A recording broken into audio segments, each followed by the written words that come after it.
Salut les Tokuvors.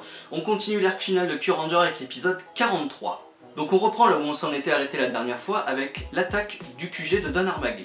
Et justement, on poursuit aussi la scène de révélation qui était en cliffhanger dans le dernier épisode avec la révélation de sa véritable identité. Alors, on le voit pas bien, mais grosso merdo, il y a des ailes noires et blanches qui lui poussent tout à coup et Tsurugi est Oh mon dieu, révélation. Donc ça va, ok, ne nous prenez pas pour des billes, c'est Cuervo. Dites-le nous carrément que c'est Cuervo, hein, c'est bon, on a compris, vous avez disséminé quelques petits indices, c'est bon, c'est plus la peine de faire tirer la révélation, là, c'est Cuervo, c'est ça?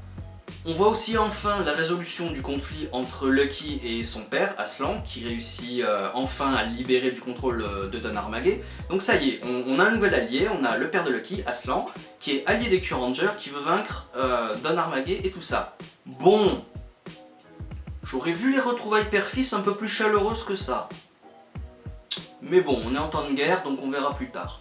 Entre temps, les autres retrouvent Tsurugi avec Don Armagé et tout ça, et là, il y a un super combat avec une super séquence de transformation, c'est génial. Là, depuis quelques épisodes, depuis l'arc final, les combats sont quasiment tous géniaux, il y a quasiment que du combat, c'est vraiment... J'ai rien à dire sur les combats parce qu'ils sont tous géniaux, et j'espère que pour les prochains épisodes, le level va encore augmenter. Donc, Armagé est vaincu encore une fois. Hein, ça commence à devenir un running gag tellement ce mec se fait battre à chaque fois. Et revenir à chaque fois aussi, soit dit en passant.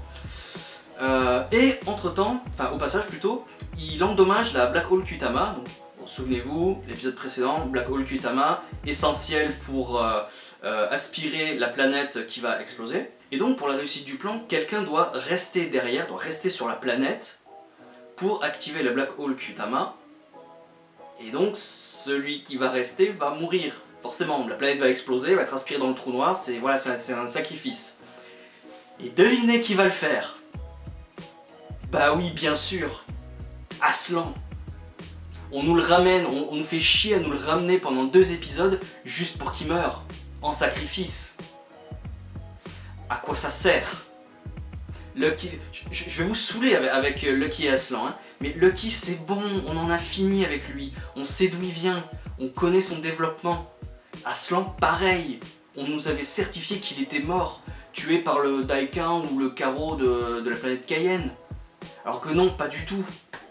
Vous contredisez vous-même dans votre propre scénario pour le faire mourir. Vous le faites revenir pour le faire mourir 2 épisodes plus tard. Sérieux les gars. Alors je veux bien qu'il ait fallu un sacrifice, et encore c'était même pas obligé qu'il y ait ce sacrifice. Il aurait juste fallu qu'Armagé, enfin que vous ne fassiez pas faire à Armagé endommager le système, et c'est bon, le plan il marchait nickel, la planète a explosé, elle se faisait aspirer dans le trou noir, pas besoin de sacrifice. Et pas besoin de faire revenir Aslan du coup. Entre temps que la planète explose et que Aslan meurt, aspiré, tout ça, ils arrivent enfin à buter Madako. Enfin, merci. Ça y est, Madako c'est bon, on n'entend plus parler, c'est fini. Je suis pas contre hein, les méchants, les généraux récurrents et tout ça, mais Madako elle était chiante. Oh putain. Même cyborgisée, hein, elle était chiante. Donc ça c'est bon, au moins dans cet épisode c'est fait, il n'y a plus de QG, c'est bon. Et donc la planète explose enfin. Donc Aslan se sacrifie, hein, tout va bien, il meurt, la planète explose, aspiré dans le trou noir, le plan marche très bien. Mais Don Armagé est vivant. Encore. Bon alors ce running gag ne me surprend plus vraiment et on le voit encore en hologramme dans l'espace dit je me vengerai. Et enfin à la fin de l'épisode, grosse fête de Noël. Après que Lucky ait perdu son père pour la 2e fois. Mais bon quand même, juste pour voir Shaw en Père Noël, ça valait le coup. Donc grosso modo, coup dur pour Dark Matter, donc ils ont perdu la planète de leur QG, Armagé est forcé de se barrer, on ne sait pas où encore, Madako a dégagé, donc là, Don Armagé, il est dans la merde. Donc c'est plutôt positif pour les Kyuranger, bon, mis à part que Lucky, aussitôt retrouvé son père, il le perd. Donc ben oui, voilà. Moi, je continue de dire qu'ils auraient mieux fait de l'écarter de l'histoire, hein, Aslan. Si c'était que pour ça, ça sert à rien. Donc voilà. Et donc, véritable entité d'Armagé. C'est bon, c'est Cuervo. Ça va m'énerver, ça. Ça m'énerve déjà, en fait. Donc c'est Cuervo. C'est bon. On en parlera dans le prochain épisode, mais voilà, ça risque de m'énerver un petit peu plus que d'habitude. Mais bon, voilà. Allez, on se retrouve très bientôt pour l'épisode 44. Ciao.